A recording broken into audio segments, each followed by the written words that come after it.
Gözlerimde sensiz geçir günlerimde. Ayrılıktan kurtar beni.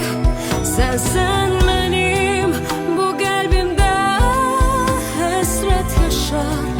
Gözlerimde sensiz geçir günlerimde. Ayrılıktan kurtar beni.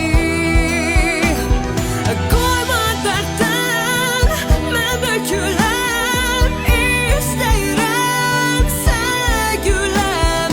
Bu sevginin dergahına özelinle apar beni.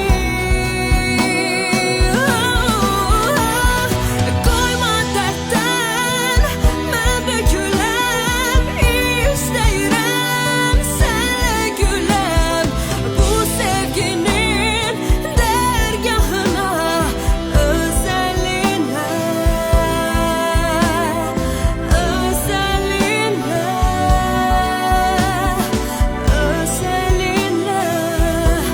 apar beni.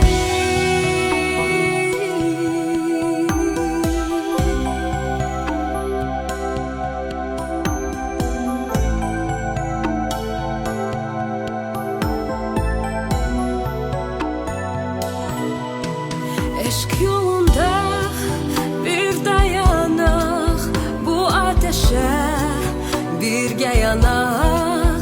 Sen gözümden gitme uzak, hasret gelir